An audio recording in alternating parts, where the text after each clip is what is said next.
Case in Point Management Consulting, and this is basically the IVK system that we are currently talking about. So the best case thinking, building your case spread.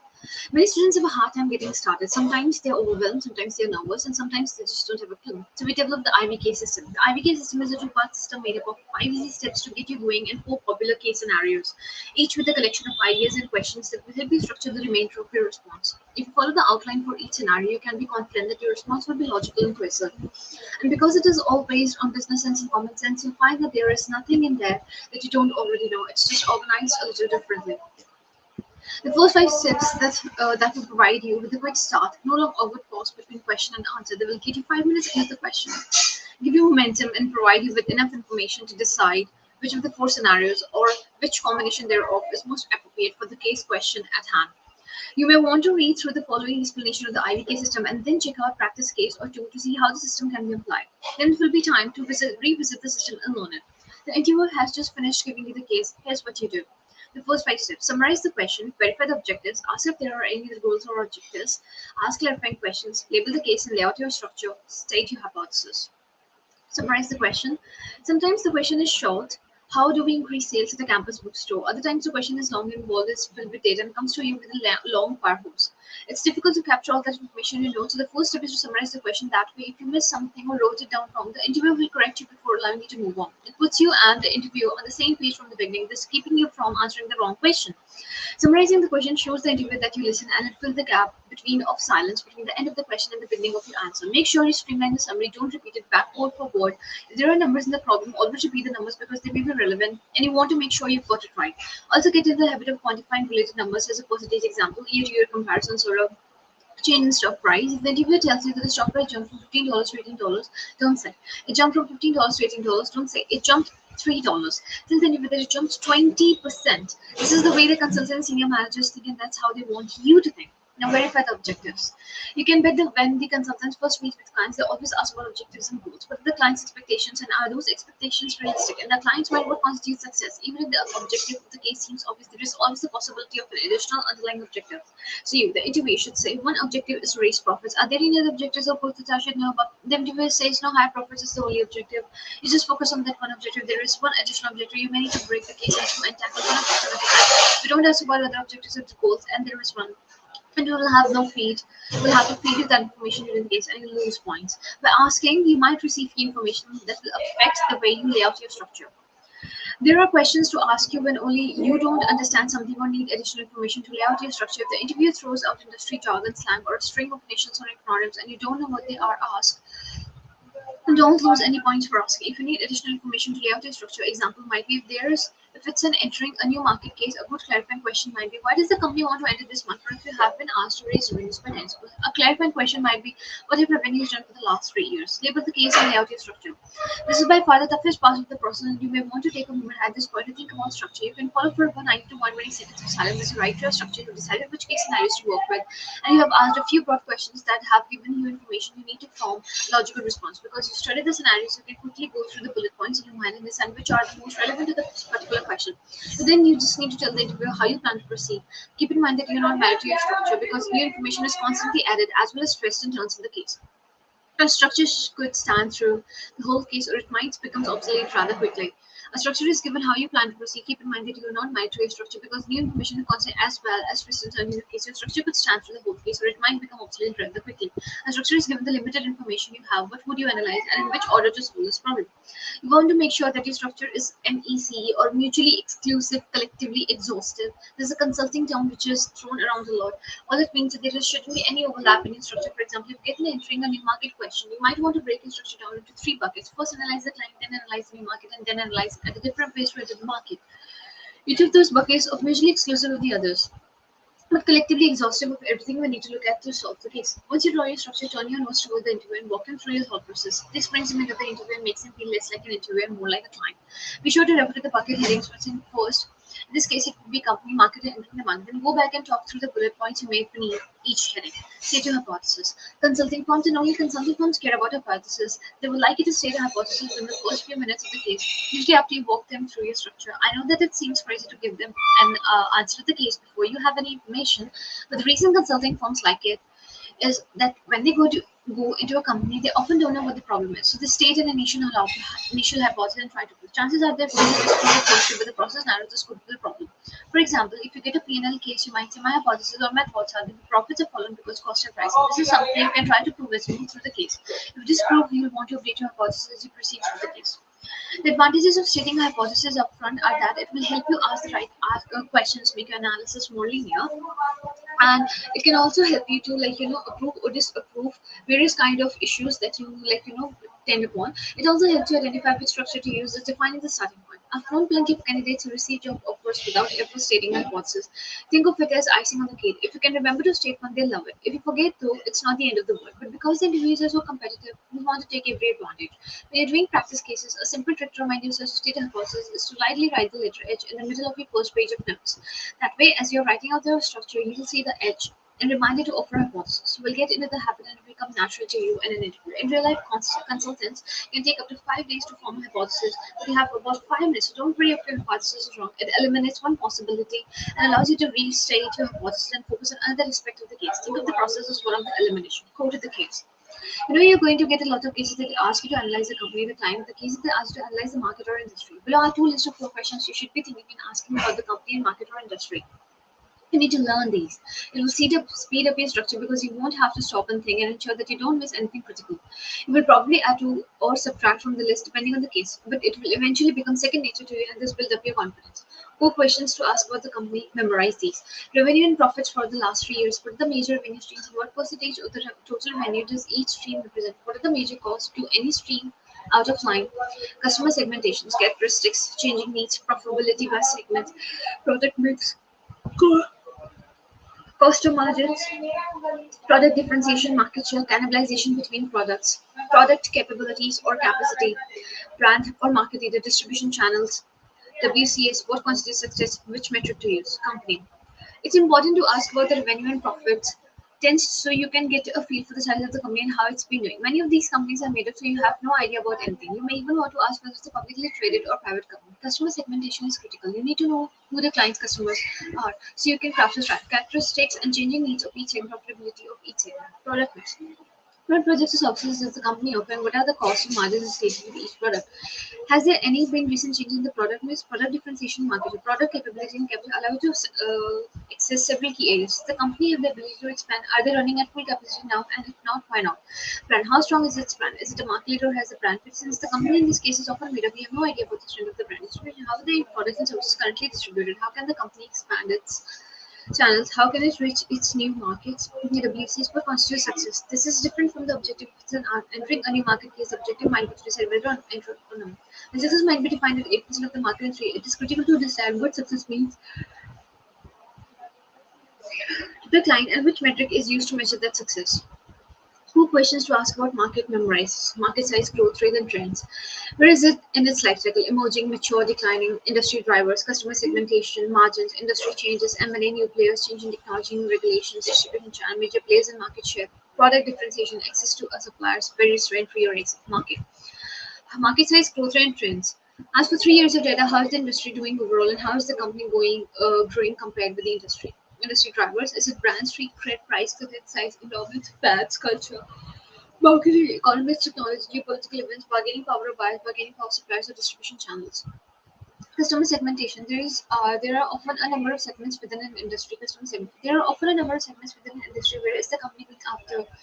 How big are they? How profitable are their margins? What are the typical margins within an industry? Essentially, have there any been changes within the existing margins, like this new players, new technology, or new regulations? Distribution channels. What are the major distribution channels within this industry? As an example, think of all the ways you can watch a movie, major players in market share. Who are the competitors and how much market share do they have? Is it a fragmented market share or one dominated by one or two major players? Product differentiation. This often ties into the one above. How do companies differentiate their product services, match it up to market share, access to suppliers? How difficult will it be to gain access? How many suppliers and who supplies them? Barriers to entry can be access to capital, Distribution channels, raw materials, technical knowledge, or human talent. Barriers could also be government regulations, customer loyalty, sticky features, making it hard to leave one product for another. Market domination by one or two major players. Barriers to exit could be massive investment, non-transferable fixed assets, content requirements for suppliers, or government requirements. Example: a company receives major tax breaks from the state government to employ a certain number of people from the state. Another barrier would be that cost of leaving a market are higher than those incurred to continue competing in the market. Barriers and emotions. We build our house on this market. The four key case scenarios: developing your structure. While interviewers gives dozens of different types of cases, the four scenarios listed below are the basic building blocks of many of the cases. But it is unlikely that the case will fit neatly into one of these scenarios. You will find that the components that make up the various cases are tied into the scenarios below. They are to be used to anchor your thinking. They will help you to ask the right question and turn the case into a well-structured conversation. They are not carved in stone but are used to be as a guide. Each structure could be handcrafted based on the case. Be cautious of the books that you sell and say that one structure fits all cases. This is often a glorified cookie cutter approaches that stifle original thought, create precision answers that lack tactical or strategic brilliance, and just make it harder for you to get set yourself apart from the next candidate. You lose points for lack of creativity, imagination, intellectual curiosity.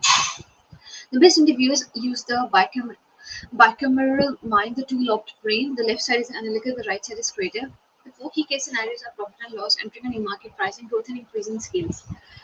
Profit and loss.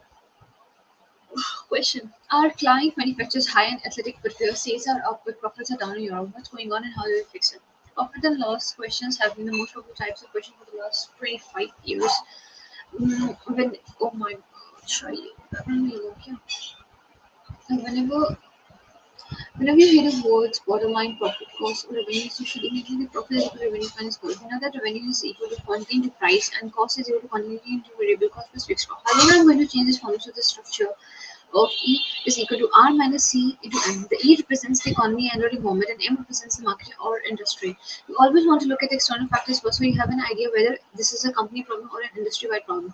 When you get a P&L question, a good clarifying question could be: have our competitors' profits also fallen? If yes, it might be an industry-wide problem, and you might take a closer external factors. The effects of an industry are rising interest rates, tariffs, or maybe a new entrant into the market. If no, it might be just our problem: increased costs, lower revenues, or outdated products. Another clarifying question could be: by how much have profits fallen?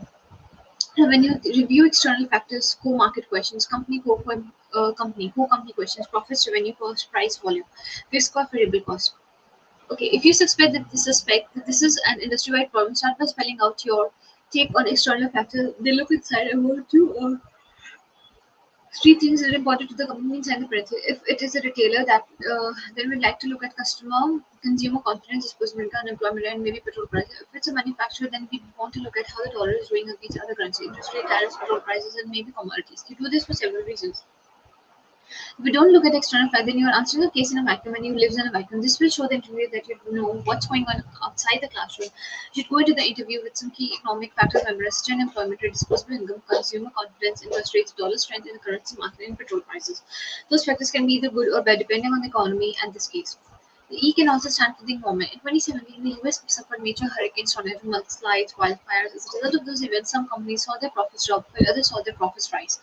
These are factors that most students don't take into consideration when analyzing. Look at everything, touch on everything, analyze it. The M stands for the market or industry. No one is going to expect you to know what's going on in all industry. The interviewer has a lot of information to give you, but it's not going to give it to you unless you ask for it. Ask about industry trends and to determine whether they are facing the same problems as a client. How has a client been doing compared with the rest of the industry? If you have embraced the industry code from the beginning of the chapter, these questions will seem natural. You will come off projecting confidence. The company. Going inside the premises is the same as going inside the company. Start by asking questions about the company. Who are they? What do they do? What are their products? Write on the core company questions relevant to this case, such as market leader, size in terms of revenues, public or private. Ask for 3 years products, so product mix, revenue mix, interest, customer segmentation, what constitutes success.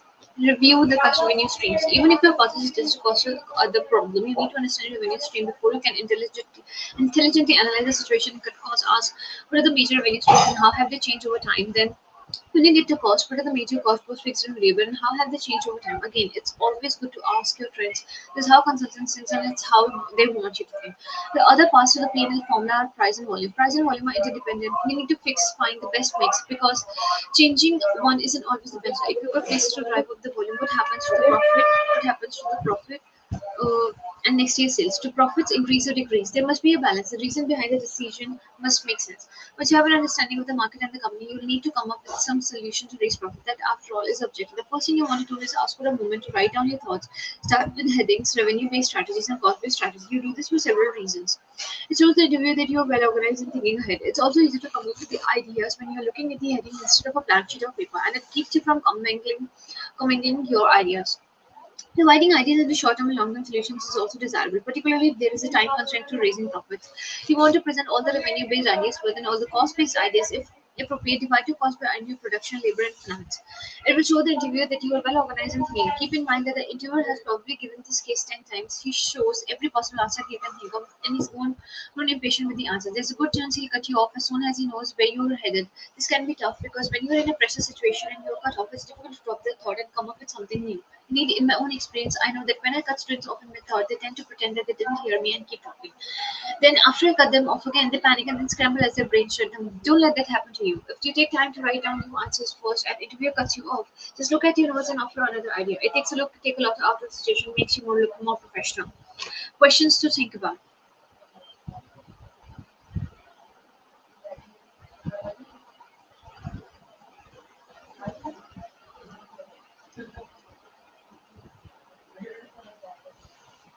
Revenues. What are the major revenue streams and what percentage of the total revenue does each stream represent? Does anything seem unusual in the balance of percentages? Have the percentages changed lately? If so, why? Have there been any major shifts in cost? Do any costs seem out of line? If we benchmark our cost against your company cost, what would we find? With new products, make sure you ask about the advantages and disadvantages. Everyone forgets to ask about the disadvantages, but disadvantages can drive the case more than the advantages. Disadvantages might be things like product cannibalization, lays off, or in the case of new drug side effects. Below is a decision tree for increasing a retailer's profits. There is another example of a MECE structure for a P&L case. If it were fully fleshed out, it would grow quite a lot.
So guys, we're back at it again. So for the cost, you have to ask questions. Have there have been any major shifts in cost? Do I need to seem out of line? If you benchmark your cost against your competitor's cost, what would we find? Products. For new products, make sure you ask about the advantages and disadvantages. Everyone forgets to ask about the disadvantages, but disadvantages can drive the case more than the advantages. Disadvantages might be things like product cannibalization, layoffs, or in the case of a new drug, side effects.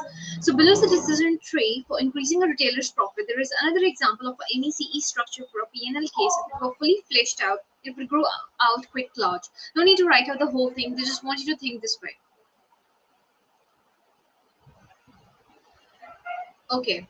So look at external factors first: economy, markets, weather. Analyze company revenue minus profits, trends, customers, products, brand, channels, revenue streams and changes, cost and changes. How to increase profits? Revenue. Customers, increase customers, buy more often, spend more. For the cost, labor less, production less, finance has again refinance debt, hedge, or sell any assets. Then for the customers, they're saying distribution channels increase, marketing increase, enter new markets, develop new products. Entering a new market question. Your client company that manufactures hair products. The company is thinking about entering the sunscreen market. Is this a good idea? Entering a new market questions can be as straightforward as the one above. Or they can involve mergers, acquisition, joint ventures, starting a new business, or the development of a new product. So it's not just do we enter, but also how do we enter and what are the advantages and disadvantages of each strategy. A good clarifying question within entering a new market question is why does the company want to enter this market? Very few MBAs even ask me this, and it is within entering a new market question. Most MBAs will analyze the new market first. They want to see if the market is worth it. I think this is a mistake. They should analyze the company first, then the market. This way, they can look at new market through the company's eyes and not just their own eyes. If they don't understand the client, they really can't tell if the market is worth it. The market this way can we look at new markets through the company's eyes and not just their own eyes. If they don't understand the client, they really can't tell if the market is worth it. Your notes might include something like the following: covering the company, the current market, and how best to enter the market. This can be laid out in three buckets, or you can structure it as internal company and how to enter, and external market and competition. Right. So this is basically either way. It is basically all of the same info. You structure it whichever way you make it makes the most sense to you. That way you have to structure it.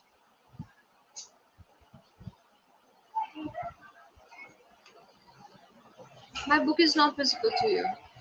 Okay, the screen is changed.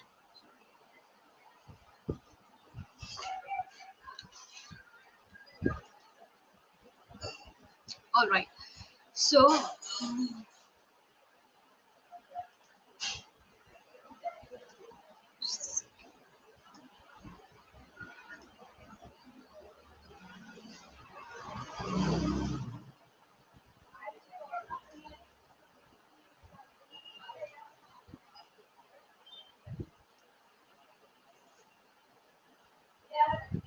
all right.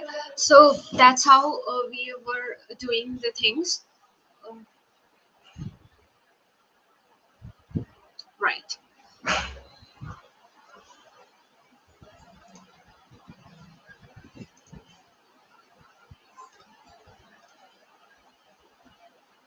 Step one, start off with questions about the company. Remember the core list. What are the company's profits and revenues for the last 3 years? What is the company's product list? Is this a product?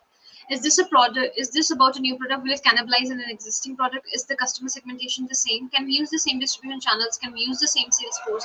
How and where will this new product be produced? Will we have to hire new workers or retain current workers? How strong is the brand? Is it the market leader? What constitutes success? Determine the state of the current and future market. Remember the core list. What is the size of the current market? What is the growth rate? Ask for trends. Where is the industry in its life cycle, stage of development, emerging, mature, or declining? Who are the customers and how are they segmented? What role does technology play in the industry and how quickly will it change? How will the competition respond? Investigate the market to determine whether entry mark makes good business sense. Who are the competitors and what size market share do they have? How do their products differ from ours? How will we price our products or services? Are substitutions available? Are there any barriers to entry? Examples might include lack of brand or street cred, capital requirements, access to raw material, access to distribution channels, lack of human capital, and government policy. Industries dominated by a small number of big players can also be a barrier. Are there barriers to an exit? How would we exit if this market soars? What are the risks? For example, changing market regulations or technology. If we decide to enter this market, we need to figure out the best way to become a player. There are four major ways to enter a market: start from scratch and grow organically, acquire an existing player from within the industry, grow inorganically from a joint venture strategic alliance with another player with a similar interest, which each side bring to the venture. Outsourcing: have someone else manufacture this product with the client still handling market and distribution. Cost benefit analysis: analyze the pros and cons of each strategy. You can use this whenever you are trying to decide whether to proceed with a decision. Your notes might look something like this, right? Now, recommendation for entering a new market. So, if say yes, the client should do it. This is why, this is how, and these are the risks. Remember to prioritize the risk based on impact and the likelihood of occurrence and the next steps in both the short term and the long term outlook. If no, then say no. Give the reasons for your answer, then list and prioritize the risk of not entering the market based on the impact and likelihood of occurrence. If possible, present an alternate plan that would help the client reach the goal, and then add, we can help you with that. In your recommendation, do not explain or even mention the options you didn't choose. Your recommendation should be linear and clear and take between 30 to 90 seconds to explain. Mergers and acquisitions. Many questions about entering a new market are also M&A questions. The two most important factors about a merger are whether it increases shareholder value and whether the two cultures will mesh well. Cultural mismatch is the biggest reason mergers fail or don't live up to their potential. Larry Fink, the CEO of BlackRock, says, buy companies with cultures your company can learn from, not the businesses that just let you cut costs. Here are some key points about an M&A question. If the buyer is a private equity firm, why does the PE firm want to buy the company? What else does it own? And what does it plan to do with? Hold, flip, or break? But many students forget to ask this, and they miss out on the countless synergies among portfolio companies. If the M&A involves one company acquiring another, ask not only why, but also what other companies do they sell and what other synergies involved. The acquisition needs to make good business sense. Reasons to purchase: increase market access, boost the brand, and increase market share. Diversify the company's holdings, preempt the competition from acquiring the company, target companies with threat, inherit management talent, obtain patients of license or products, gain from synergies, cost savings, cultural integration, expansion of distribution channel, customer base, cross-sell products, gain tax advantages, increase shareholder value, reduce in industry. What kind of shape is the target company in management, products, probability, brand? What is the standalone value? What has been its growth rate? Why is it on the market? Consider all the items in the core box about analyzing a company. How secure are its markets, customers, and suppliers? What are the margins like? Are they high volume, low margin, or low margin or high margin? How is the industry doing overall? And how is the company doing compared with the industry? Where is this leader in the field, right? How will competitors respond? Are there any legal reasons that they can't or shouldn't acquire the target company? Are there technology risks? How will it cut cost? Will the client overpay? Does the buyer have enough cash or access to capital market? Pricing strategies. Company S is coming out with a new tablet. How should they price it? Pricing questions can sometimes be standard questions, but just as often are they part of a logic. Investigate the company and its objectives, learn about the product, service, and the competition, and then pick a pricing strategy. Investigate the company. How big is it? What products does it have? And is it a market leader in this field? Most important, what is the pricing objective? Profits, market share, brand positioning. Is it in charge of its own pricing strategy, or is it in reaction to suppliers, the markets, and competitors? The company's strategy or objective is the first and most important component of a pricing case. Let's take the tablet market as an example. Apple came out with an iPad. It was forced to make it a beautiful piece of technology, but kind of pricey. Apple likes big margins. Apple was going for profits. Next, Samsung came out with the Galaxy, and a beautiful piece of, but the company's margins was when the price lower. Samsung was going for market share. Then the Amazon Kindle Fire was launched. Amazon sold it for cost what it cost. So the strategy was to get as many files as possible out in the market, because the company makes more of the ancillary sales, books, movies, songs, and Prime membership than it would ever make from the sale for a single device. There are three very successful companies with three different pricing strategies for basically the same product. Investigate the product. How does it compare with that of the competition? Are there substitution alternatives? Where is the product in its growth cycle? Is there a supply and demand issue in this at work? Determine a pricing strategy. There are three main pricing strategies to think about: competitive analysis, cost-based pricing, and price-based costing. Once you have determined the company's objective, then you need to run through all the three main pricing strategies. Competitive analysis. Are there similar products out there? How does a product compare with the competition? Do we know the competitor's cost? How are its products priced? Are there substitutions available? Is there a supply and demand issue? What will be the competitive response be? Cost-based pricing. Take all our costs, add them up, and add a profit to it. This way you know your break-even point. It's usually not a very good way to price anything though, because if you misjudge the market, you'll have to cut prices, and which will squeeze margin. But the company needs to know what its costs are, price-based costing. What are people willing to pay for this product? If they're not willing to pay more than what it costs you to make, then it might not be worth making. On the other hand, consumers may be willing to pay much more than it could get by adding a profit margins vary greatly by industry. Grocery stores have a very thin profit margin, while drug companies traditionally have a huge margin. Also consider what your product will be worth to the buyer. Compare it with the other products out there. What did they pay in those cases? In short, when solving a pricing problem, you need to look at all these strategies and see where it or more they are interested.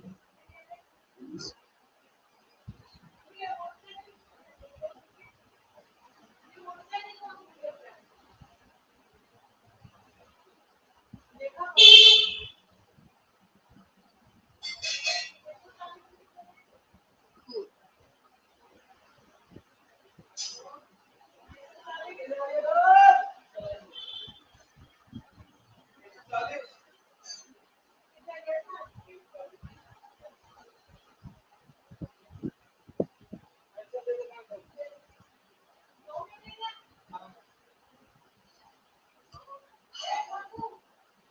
Pricing questions become more difficult and interesting when you get a case about partition pricing, meaning that you charge separate for things like delivery, shipping, installation, and warranties versus bundling everything into one price. If you run an airline, do you advertise lower ticket prices and charges for packages, or do you advertise these bags fly free and charge a higher ticket price? If you're a large electronics store, do you include free delivery and installation of the 70-inch TV at a higher price, or do you charge a lower price for television?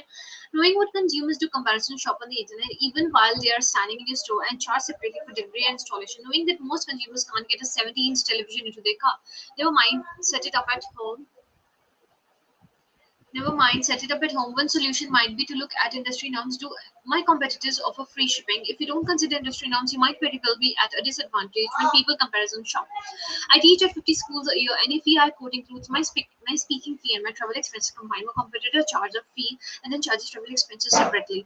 My thought is that my pricing strategy makes it easy for both the school and me because I don't have to collect copy and submit a travel report which receives to the school's accounts payable department. It's just one flat fee. That way, I get paid sooner and don't have to wait for my credit card bill to submit my plane ticket cost. I already have an idea of what my expenses will be, and that allows the school to budget in advance. What they like.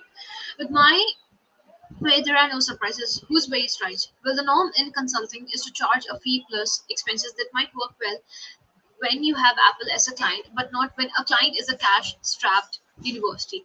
Growth and increasing sales. Question: Triple B in electronics wants to increase its sales, so it can claim it is the largest distributor of the K6 double-prong lightning rod. How can Triple B reach its goal? Increasing sales or growing the company are not the same as increasing profits. In the former case, you are less interested in cost. Still, you want to have an understanding of the company and its objectives, its products, and the industry. Increasing sales can mean increasing volume, increasing revenues, or both. So you get an increasing revenue case, and the interviewer wants you to raise revenues by 10%. A good clarifying question would be by what rate have the revenues grown for the last 3 years, and do you have any forecast? Learn about the company and its site, resources, and products. You know the drill. Investigate the industry. Is it growing and how is it the client growing compared with the industry? Are the client's prices in line with its competitors? Increase volume or revenues. Expand the number of distribution channels. Increase product line through diversification of products or services, particularly with products that won't cannibalize sales from existing products. Analyze the segments of the business with the highest future potential and margins. Invest in a marketing campaign. Acquire a competitor, particularly if the question is about increasing market share. Adjust prices. Take into account the price sensitivity of the customer. Lower prices to increase volume and then raise them to decrease demand or increase profits per unit. Create a seasonal balance. Increase sales in every quarter. If you own a nursery, sell flowers in the spring, herbs in the summer, pumpkins in the fall, Christmas tree and garlands in the winter. Another way for a company to grow is to find niches in developing industries with high barriers to entry. There will be less competition and more notice if someone is trying to enter. Key questions for additional scenarios. Following is a quick review of key questions to ask and points to consider after labeling the case. Industry analysis. Investigate the industry overall. Where is it in its life cycle, emerging, mature, declining? How has the industry been performing, growing or declining over the last 1 to 5 and 10 years? How have we been doing compared with the industry? Who are the major players and what market share does each have? Who has the risk? Has industry seen any major changes lately? These might include new players, new technology, and increased regulation. What drives industry? Brands, steel, credit, price, quality, endorsements, fads, culture, marketing, product, size, economics, or technology, profitability. What are the margins? Suppliers, how many are there? What is their product availability? What's going on in their market? How is the supply chain? Are the companies that supply you getting what they need from their suppliers? The future, are suppliers entering or leaving the market? Are there merging or merger acquisitions going on? Are there any barriers to entry to substitution? What alternatives are there? Developing a new product. Think about the product itself. What's special or proprietary about it? Is it product patented or for how long? Are there any similar products out there?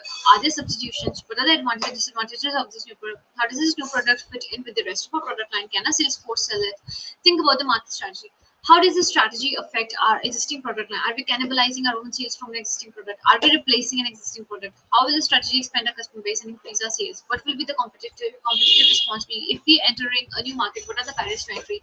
Who are the major players? What are the respective market share? Think about the customers. Who are the customers? What's important to them? How are they segmented?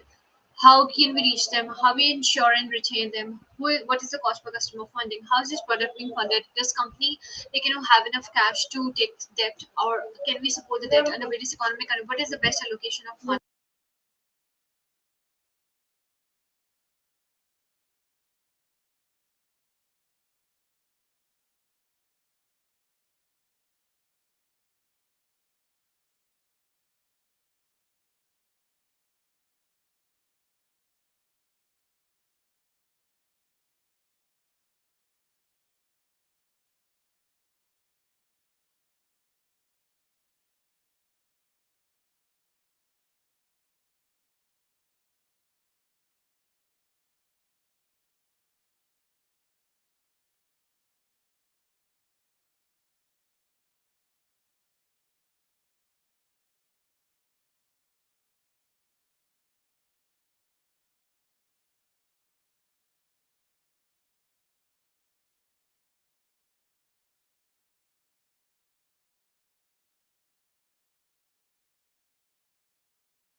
Hi guys, I'm taking a small break, a small lunch break, and then we'll continue after exactly 20 minutes. And this section is just slate for about 10 pages. Then we'll jump on to the next section.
So, guys, we are back. I'm sorry it got a lot delayed. I'm really sorry, but let's just start going. Funding. How is this project being funded? Do our company have the cash, or we can take on debt, or we can and can we support the debt under various economic conditions? What is the best allocation of funds? Consumer adoption rates.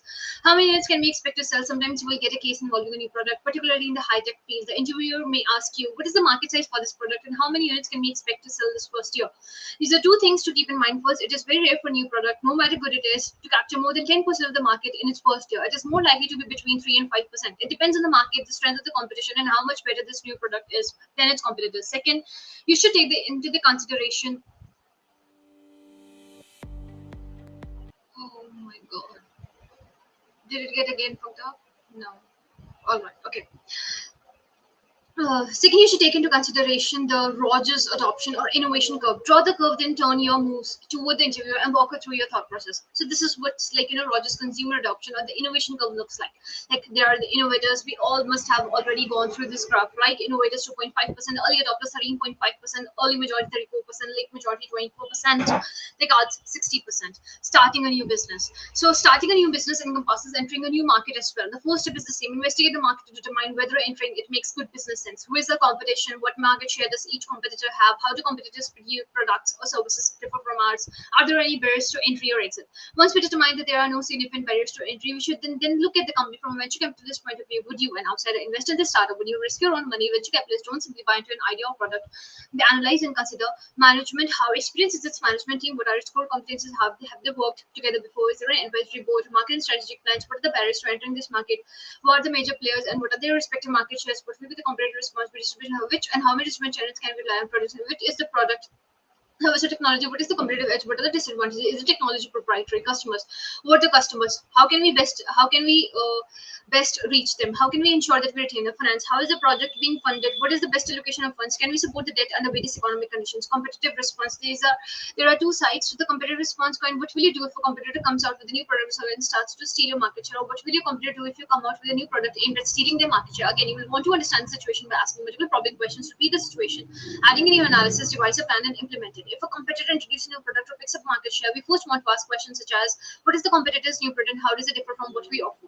What has the competitor done differently? What changed? Have there anybody competitor picked up market share? Has the competitor's needs changed? Has the competitor increased or expanded into new channels? Responses might include analyze the current product and redesign, repackage, or move up market.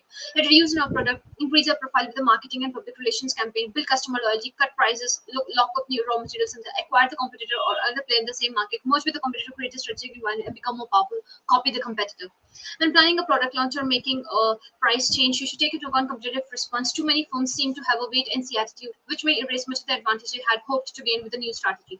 Turn around. If you get a case in which the company is in trouble and you've been brought in to save it and turn it around, you might want to consider analyze the company and industry. Why is it failing? Has products bad products or services, bad management, bad economy? Are our competitors facing the same problem? Do we have access to capital? Is the company publicly traded or privately held? Possible actions. Learn as much as possible about the company and its operations. Analyze services, products, and finances. Secure sufficient financing so your plans has a chance. Review the talent temperament of your employees and get rid of the deadwood. Determine short-term and long-term goals. Devise a business plan. Visit client suppliers and distribute and reassure them. Prioritize goals and get some small successes under your belt ASAP to build confidence. On the next couple of pages, I have listed key points that you should study, think about, memorizing ways to cut cost, risk, synergies, and disrupting external factors. Not all of these will work for every case, but if you make yourself aware of them, it will give you more confidence going into the case, and you will be less likely to make anything big. I want to thank Matt Chambers, a UCLA MBA student, for suggesting the idea and providing me with his well thought out list, to which I have added some thoughts of my own. A way to cut costs. Below are a number of ways to cut costs in the areas of labor, production, and finance. Consider client strategic needs and think about the long term consequences and a range of various economic scenarios. Don't just cut quickly. Don't just cut equally across the board. Memorize these, and when you're asked, just rattle off two or three in each area. Labor. Just a second.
All right, guys. Now, labor. Cross-train workers, cut overtime, reduce employer 401k or 403b match, raise employee contribution to healthcare premiums, institute 4 10-hour days instead of 5 8-hour days, convert workers into owners if they have a stake in the company, they will work lower. Higher cost, you think of ways to cut costs in ways they have not done before. So contemplate layoffs, institute across the board, pay decreases, production, invest in technology, consolidate production space to gain scale and create accountability, create flexible production lines, reduce inventories, GIT, outsource, renegotiate with suppliers, consolidate suppliers, import parts, finance. Have customer pay sooners, refinance your debt, sell non-usual assets, hedge currency rates, redesign your health insurance. Now, risk. The most important topic that we're going to talk about is controlled and uncontrolled risk. There are like 21 categories that they are being listed in.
All right.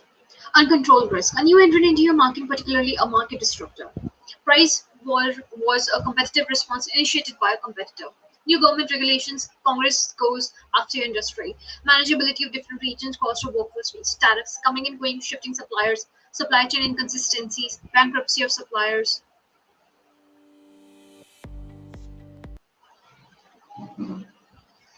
increased fuel or commodity prices, currency shifts, geopolitical events, workforce gaps, not enough skilled workers, higher wages because of low unemployment, population shifts, environmental disasters, controlled risk, sales force risk, shifting product priorities based on commission, capping commissions, systems risk, particularly during a merger or conversion, inventory risk, too much or too little on hand, changing needs, storage, tied up capital, public image after a crisis or endorses mishaps, other revenue streams collapsing, cannibalization, losing brand loyalty and consumer trust, lower product quality because of cost cuts, workforce turnover, synergies. Breakdown of revenues, cost and financials. Revenue, distribution channels, networks, access to new markets, broaden customer base, broaden customer solution cost. SG&A savings, eliminate redundancies, improving scale, supply chain, transport, warehouse plans or production suppliers, raw materials, bulk ordering, negotiating and buying power. Financials. Selling of redundant assets, tax advantages, disrupting external or macro practice. Don't solve cases in a vacuum. Take into account disrupting external factors that move markets, shrink market share, and play havoc with P&Ls. In the last few years, we've seen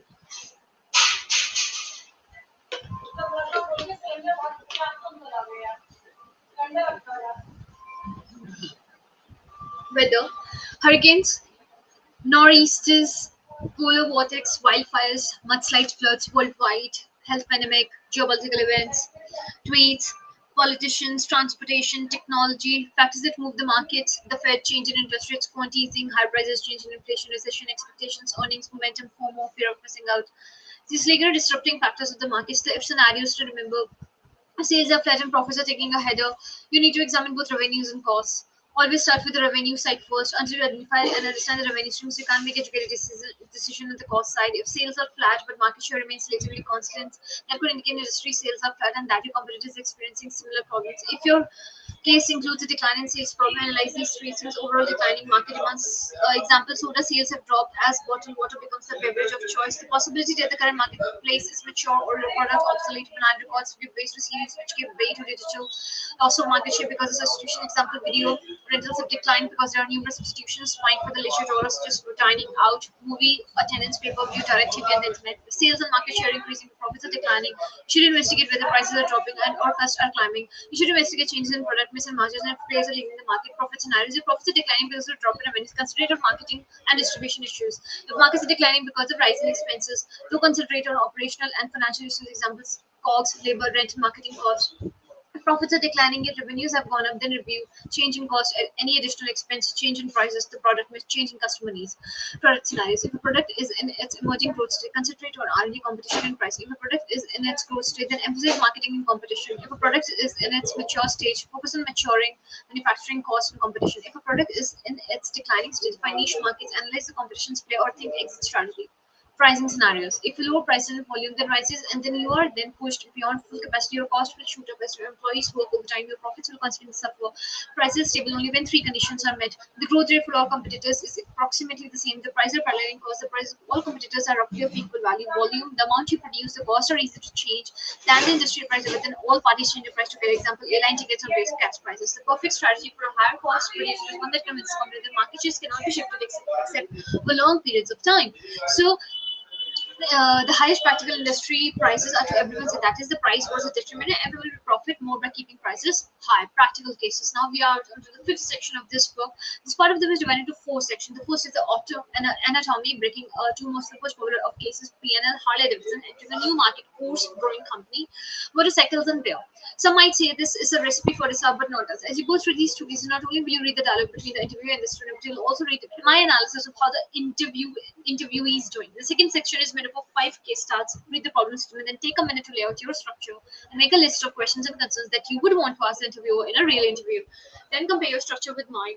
Remember, there are no right answers, as it's okay if our structures don't match. Do one of those at first, then save the rest for when you feel more confident. In the Third section, you'll find 17 dialogue cases similar to those in the first section, but without my analysis. Read the problems, then jot down your structure and key issues. Study the comments or the key takeaways at the end of each case.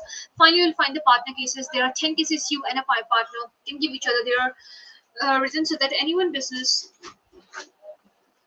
so that they're written so that they're written so that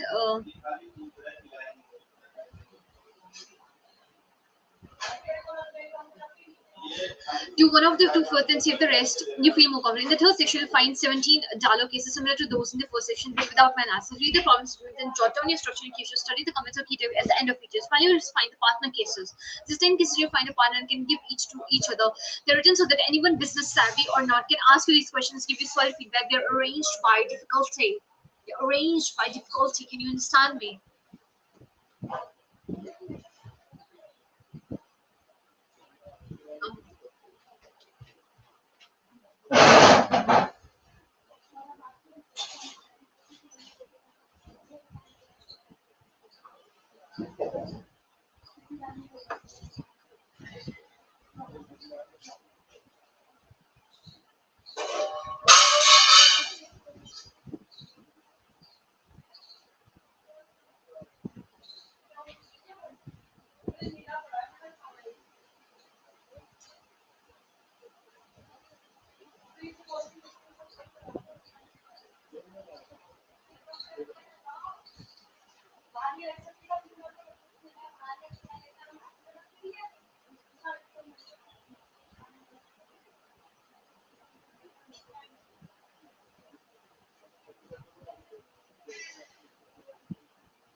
So all these questions that we assume, and now we're starting with one of the best, like, cases. Now we are actually discussing the cases, and now it's the Harley Davidson case. Our interviewer, our client is Harley Davidson. On Tuesday, its stock fell from $36 a share to $34 a share on news of declining profits and sales. What's going on and how can we turn this around? Student, our client is Harley Davidson. Its stock fell from $36 to $34 a share on news of declining profits and sales. We need to figure out what's going on and how to fix it. Are there any other objectives I should be aware of? Interviewer, yes, maintaining market share. Analysis, the student was right to summarize the case. However, she would have made a better impression if she had tried to quantify the case. Instead of saying that stock price dropped from $36 to $34 a share, she should have said that the stock dropped about 5%. Remember, so much of this is how you think. What goes in your mind when you hear some numbers. She was also right to verify the objective and to ask whether were any other objectives she should be concerned with. Without asking, she never would have known that maintaining market share was an issue. Student, I have a clarifying question. Has Harley lost market share? Interview. Yes, it's lost 2% market share of the last 3 years. Student, is market share calculated by units or dollars? Interview. Units. Student, what was Harley's revenue and profits over the last 3 years? Interview. Its revenues have dropped 8% last year. 3 years ago, profits were down 5%. 2 years ago, they were down 8%. And last year, they were down 6%. Student, what constitutes success to the client? Interview. It wants to stop the bleeding and then some 5% increase every year for the next 5 years. Student, my initial thoughts are that revenues and profits are down because the demographics are aging out and that the company hasn't adjusted to changes in the market. I just want to take a moment to jot down some notes. That's fine. Student writes in a paper whatever the strategy that was given in the book, P equal to R minus C, revenue minus cost profits into market share, which is actually equal to the valuation of all the things, analysis. This is the framework you want to use for a P&L case. Inside the parenthesis is the classic profit equals revenue minus cost. That tells us what's going on inside the company, but you want to look at external factors first. Is this a Harley Davidson? Is it the Harley problem or industry-wide problem? Starts with an E. So I'd like to start with external factors first. Can you tell me what's going on with the economy? Analysis. The student would have made much a greater impression if she should have told the interviewer about the economy rather than asking. If you apply for a job in business, you should know what's going on outside the classroom, particularly with the economy. The other reason to tell the interviewer what's happening with the economy is that it gives you more control over the interview. It allows you to frame the economic environment in which this case takes place. So many of these cases are kind of vacuum, and I don't know what the economy is like. When you frame it yourself, there are few surprises. When you talk about the economy, pick out the main factors that will affect Harley's business. Let's try it again. Student, I'd like to start with some external factors. I'd like to begin with the economy. I know that the US unemployment remains low and gas prices are around $2.50 a gallon. So people should have disposable income, which is good news. I know that US dollar has been gaining strength against the euro and pound, but it's still fairly weak against Asian currencies, particularly the yen. And I know that interest rates are now close to a 30-year low. US economy in 2020. If you also want to consider other external factors, I assume that the coronavirus has had an effect on population and sales in China, and production and sales in China. Oh my God.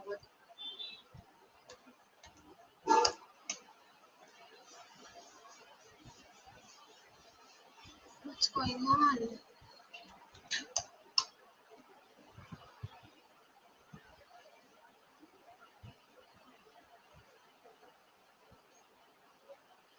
Much better. Do you need to go into much detail? Yes. You'll see how everything she brought up will tie up her answer later on. Make sure that you write everything down. It will give you some place to go if you get stuck. Good. What's next? I'd like to know about the motorcycle industry. Can you tell me the size and growth rate of the industry and what are the trends have been? I'd like to know about the different segmentation of the industry and how each is performing. I'm curious about industry drivers. It's driven by price, brand, or quality. Any major changes going on in the industry, such as M&A or new technology? Like electric motorcycles, typical industry margins, distribution channels, and who are the major players in the market share do they have? How do their products differ from ours? And are there any barriers to entry in ours? No one expects you to know what is going on in the motorcycle industry. The interviewer has a lot of information that he wants to give the student. Sometimes it takes a series of questions for the student to extract the information. Sometimes it takes only one question and the interviewer just write it down. It is then up to the student to sort through what's relevant now and what's just smoke and what might become relevant. In this case, the interviewer is going to provide a data down. Interviewer, I have some industry information. Last year, the industry grew by 5%, Harley shrunk by 6%. The smaller, less expensive motorcycles and scooters grew by 8%. Female riders were up 12% and now make up 10% of all motorcycle riders, but they constitute only 2% of Harley riders. I have some market share for you, but I want you to assume that each of these companies makes only one model. For Harley, it is the big Harley Hawk. Okay. Interview. The market leader Honda is Honda with 27%, Harley with 24%, Yamaha 17%, Suzuki 10%, Kawasaki 8%, BMW 6%. The remaining 9% is made up of two scooter companies, Vespa and Suzuki. What else do you want to know about the industry?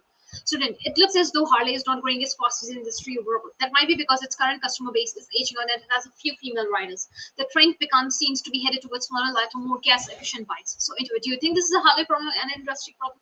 At this point, I think it's a Harley problem. So, analysis. Whenever there you give you a number like the fact that your industry grew by 5%, not happy with it. It doesn't tell you nearly enough. You always want to ask for trends. If the industry grew by 10 the year before and by 5% this year, then the 5% looks very different to me than the industry had gone from 2% to 5%. Very few students ask for trends, ask for them. You'll find standard among your peers again. You're trying to learn how you think. If you don't ask for trends, you're not thinking for a consultant. What's next? I'd like to ask inside the parentheses to see what's going on inside the company. I want to look at revenues and profits, and I'd like to look at podcast, the client's production capabilities and location distributed channels, and how strong the brand is across the world. But I'd like to start with the revenues first. The interview hands her his chart. She studied this. She studies it. For the last 3 years, Harley's sales have been down, particularly hard hit are the domestic sales. We are assuming they have only one motorcycle product, the Hog. I'd be interested to know whether customer segmentation is the same internationally as it is in the US. What do you think? I think not. I would assume that the international rider is younger than in the US. That's right. Do they have any other revenue streams? What are the major revenue streams and how they have changed over time? Okay, I'm going to give you the 4 major revenue streams for Y1 and Y2. The 4 major revenue streams are domestic motorcycle sales, international motorcycle sales, replacement parts, and GARP. GARP meaning merchandise. GARP being merchandise. If you ever get a phrase, industry jargon, or a string of initials that you don't ask for clarity, don't lose any points for clarification questions. Are from yes, GARP is merchandise. For EU1 domestic motorcycles, made up 45% international, 40% replacement parts, 10% GARP, 5% for EU2 domestic motorcycles, made up 35% international, 40% replacement, 15% GARP, 10%. I like to look at those numbers and how they changed over time last year. And for a few sentences left to me, what's going on with Harley customers? Well, the interview was providing those numbers. The student was making a chart including the following. Can you see here? Can you see here? Can you see here? Domestic 45%, international replacement GARP. Student, it looks as if Harley customers are buying fewer new bikes, fixing up their old bikes, and buying some GARP to make themselves feel good and look bad. Interviewer smiles. So she did a great job. She kept it one sentence and added a little humor to the interview as well.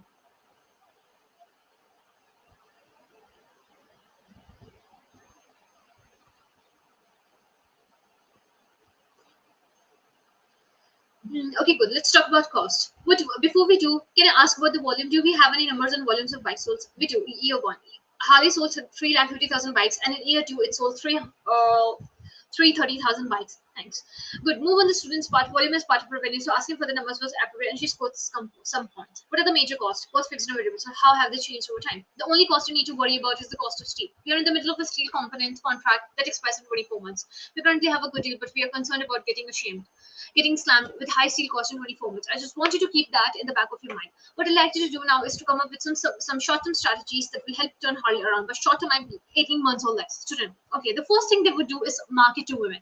Interviewer, what would the market? Student, they could design a new bike. It is going to take more than 18 months to design, manufacture, and distribute a new bike. Let's leave that for the long term. They could market the Hog to women. They'd have to take a pretty big woman. The Hog is a hard bike to handle. That's only one reason only 2% of Harley owners are women. They could then they could market the GARP. Women like to look. What else? They could raise the price of a GARP and price of replacement. We know that people are going to continue to buy those items. What else? I'm not sure they could lay people off. Are you asking me or telling me? Whenever you do answering a P&L course and they ask you a strategy, you want to do 2 things. Write revenue-based strategy, cost-based strategy on your paper. Ask for a moment to jot down some ideas. By writing down revenue-based strategy, you are showing the interview that you're well organized, thinking to steps ahead. It's easy to think of some ideas if you're looking at a heading on a piece of paper rather than a blank page. It also keeps you from pinpointing between revenue and cost-based strategies. You want to present all the revenue-based ideas within the cost-based ideas. The reason to ask for a moment to note down a few ideas that it allows you to think of ideas in any order, but present them in the right order. It also gives you some place to go. Keep in mind that the interview has probably given this case 10 times. He knows every possible answer that you can think of. He's heard them all before. He's a butcher and he will cut you off as soon as he's here where your answer is headed. It is very difficult for you to drop a thought that come up with a new one right away. When cut off in the middle, people tend to panic, scramble, then shut down. They can't think of an idea to save their lives. If you take the time to jot down some ideas and you cut off, you can just look at your notes and offer another idea. It takes a lot of stress out of the process and makes you look more professional. Also, if you hit a wall and can't think of anything, go back and look at your first page of notes. Remember, the student told us a couple of great ideas about the economy. Interest rates are way down and dollars is still down against 9. Let's take it up from the top. Come up with some short-term strategies. Can I take a moment to jot down? Absolutely. The student student notes revenue-based and cost-based strategies on her paper, then writes out a few ideas. Student, okay, I'd like to break these down by revenue-based and cost-based. I'll start with revenue-based. Harley can raise the price of its carb and replacement parts because we know people will buy them anyway. It can start learn to write problems to get new customers interested, then offer a rental program if they don't already. We can also increase international distribution channels. Where? In Asia, the dollars is still weak. Okay, what else? Because interest rates are so low, we can offer financing packages and give high trading volumes to encourage customers to buy new bikes. What else? On the cost side, because interest rates are so low, we can refinance our corporate debt. Okay, good. And we can consider laying people off. You see that the volume dropped of 350,000 bikes to 330,000 bikes. That's actually a 5% drop. So we're considering changing prices. I have some data. I want you to run the numbers and then tell them what you want to do. And more importantly, where you want to do it. And we if we leave the price the same, Harley will sell 330,000 motorcycles and make a net profit of $10,000 each. If we discount the price, Harley will sell 440,000 motorcycles and net $7,000 each. And if they raise the price, they'll sell only 275,000 motorcycles but net worth $12,000 each. Analysis. A student should take time off here to run the numbers. You're better off taking a little extra time and getting the right answer rather than rushing through and getting the wrong answer. Before you give your answer, ask yourself the number makes sense. If it doesn't, go back and figure it out. You can't unring the bell. I'd hate to see you look at opportunity or a silly math mistake. Remember, silence is okay as long as you're doing calculation, writing notes, or drawing a chart. Otherwise, it gets really awkward. So if we keep the price the same, then our net profit will be $3.3 billion. If we lower the price, our net profit will be $3.08 billion. If we raise the price, our net profit will also be $3.3 billion. So if you raise the price or leave it alone, we'll make the same net profit. What do you want to do and why?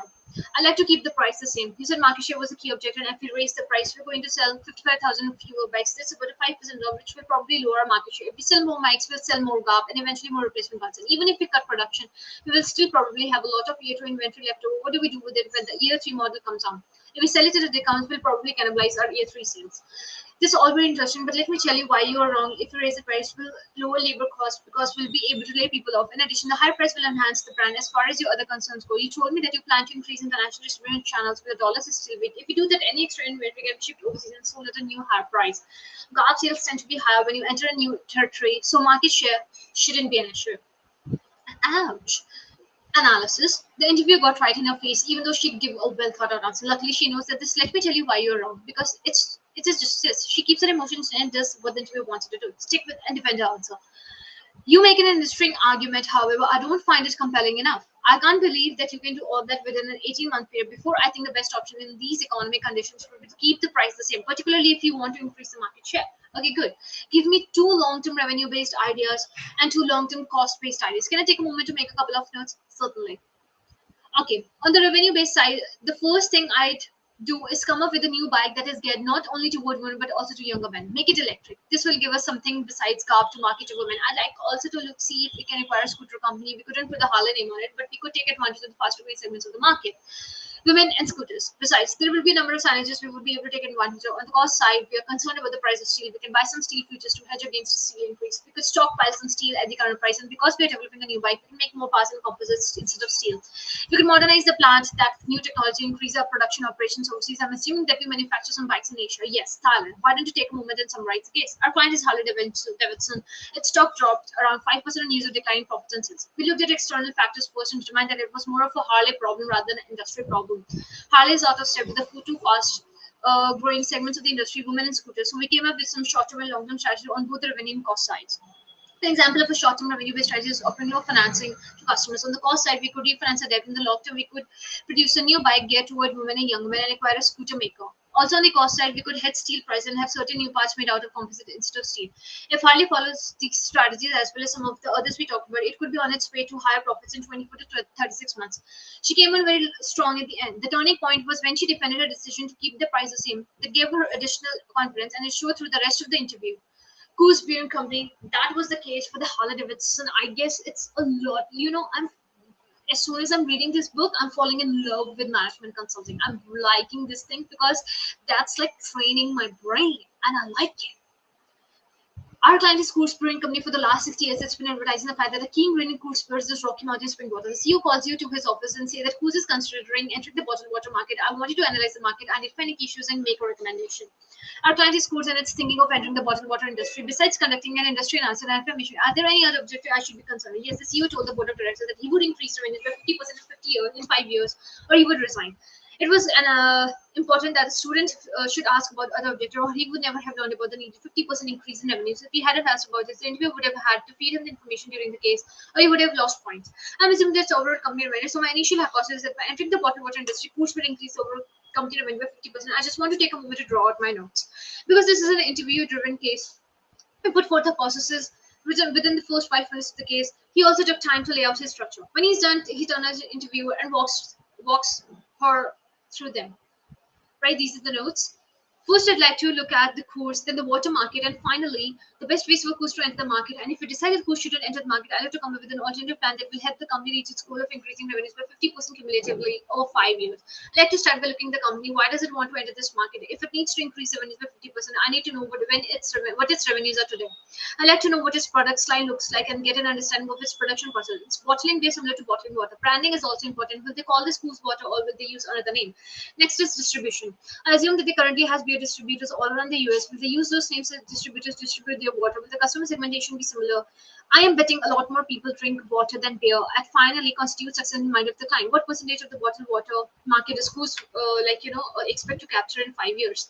Next, I'd like to look at the bottled water industry. What were its revenues last year and how has had been trending over the last years? Do we have any forecast? I'd like to know who the major players are and what market share they have.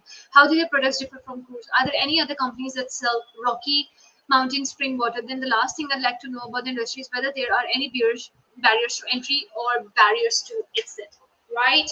Finally, I'd like to think about how best to enter the market. Coors can start from scratch and grow organically. It can buy its way in, or it can do a joint. I like to look at the advantages and disadvantages of each. He did a great job by turning his nose toward the interviewer. He brought her into the case and made her feel more like a client and less like an interviewer. The students started off analyzing the client company. Many students make the mistake of starting off with the water industry. It's important to understand why Coors is doing it, why Coors is not doing this. Why Coors wants to enter. He also made a pretty exhaustive list of company issues that he wanted to investigate, particularly what constitutes success in our eyes of the client. It's critical to know this is you have to go you have a goal and can reality test the client's response. So next he asked for all the important questions, all the important industry information, and finally laid out options on how to test and how to best test the and enter the market. Right? So, interviewer, sounds good. Where do you want to start? So, why into the water market? The CEO has a goal of increasing company sales by 50% in 5 years. So, we'll never make it with beer. Assuming the beer market want to be zero sum market, beer sales have been flat and are forecast to remain that way for next 5 years. Any new product would only cannibalize sales from an existing product. What were its revenues last year? $5.2 billion. It would have to increase its revenues by $2.6 billion to a total of $7.8 billion. That's right. I know it produces Coors and Coors Light. What other products does it have? Besides these two, it has Keystone and Keystone Light. That's the beer you buy when you have only $1.5 left to your name. It also produces Killian's Irish Red and Blue Moon. No non-beer products. Assume no. You asked about brand and distribution channel. We'll talk about them in a little. Who do you think drinks Coors? Blue collar beer drinkers, construction workers, college students, sportsmen, mostly men. Okay, in your notes, you also asked what percentage of the water market Coors expects to get in 5 years. It expects 10%. What else do you want to know? I also want to know about the water industry, growth trends, major players in market share, product differentiation, distribution channels. Interviewer. Last year, the water industry did $11 billion in revenue. It's forecast to grow 5% a year for the next 5 years. Flat water makes up 96% of the market compared with sparkling waters, 4%. The major three players are Coke, Pepsi, and Nestle. Assume that together they share 60% of the overall water market. There are about a dozen other players, some international, some regional. Some of the regional players produce private label waters as well as producing under their own names. They make up 36% of the market. The final 4% is the sparkling water. The major players there are San Pellegrino, Perrier Rose, and Poland Spring Sparkling. Also assume that there are three levels of water. The premium level consists of brands like Fiji, Evian, and San Pellegrino to name a few. The peak three, Coke, Pepsi, Nestle dominate the national mid-level water market. This is where Coors want to enter the middle. The lower tiers where the region where they are usually priced low what's next to. I just want to take a minute and figure something out. Coors need $2.6 billion in 5 years. I think it's just 10% of the market in 5 years. Is 10% of the water market greater than or equal to $2.6 billion? So if the market is $11 billion last year and is growing 5% over the next 5 years, we need to figure out what the revenues are for the 5 years for now. The student writes down A is equal to some kind of equation to fit it into the like that. Now, if the industry growing at a rate of 5% a year for the next 5 years, that's 25%. However, we need to take compounding into consideration. I know that is going to be more than but less than 30%. My best is around 38%. So $11 million is $1.28 billion. Sometimes for $14 billion, 10% of that is $1.4 billion. So that's going to be short by $1.2 billion.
So before finishing that course thing, after that case, there is a list of case practices given in this book. A lot of cases, which I think we have to usually, it cannot just happen through this reading. It actually has to be studied. So it's better you do all these cases, like writing on your notebook with a pen and pencil, right?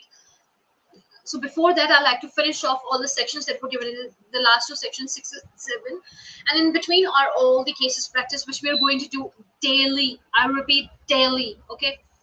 Most of this is psychology. See, whatever the final analysis they give of all the cases and of all the management consulting, career, as in, like, most of this is psychological. The biggest assets a candidate can bring to an interview, we are a measure of confidence, a perspective of self-worth, and a good night's sleep. The interview structure is daunting, the people generally be intimidating, and the atmosphere tense, but you can slay all these dragons immediately when you choose to arm yourself with a positive self-image. In the end, it's not whether you were right or wrong, it's how you present yourself, your information, and your thinking. This is the measure of marketability for the firm. It's what they seek to determine through an imperfect process. So practice before your interview. No athlete you ever admired went onto the playing field without warming up. So you need to do the same thing. You need to get onto the right mindset, log on to the CQI, and run through some math problems. Let's take a second and see what this thing is.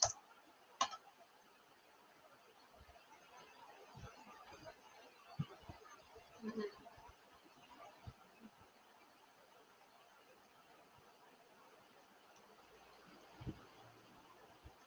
Just a second. Just a second.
right? So it can only be that we can't be there with you, but we've given you the tools to feel confident of a good job. If you're excited about the challenge in the field, you are headed into the right profession. If you have read what's coming, what you may want to evaluate your career choice.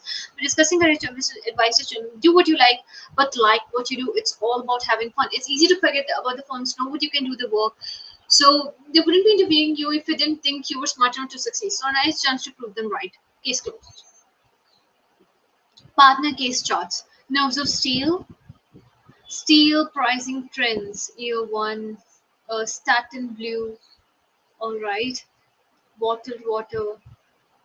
So these are kind of like the helpful charts with the partner cases the given but they are for this. So Mark is the CEO of casequestions.com. Okay. Okay, cool. So this is about this book. So majority of the book that we've covered that is left is all about the case questions that are to be practiced. So technically this book theory part is left, and it's all that is left is just the personal front. Okay, so this book is closed, rest is all the personal, and you guys can do it. Bye bye. This is end for this.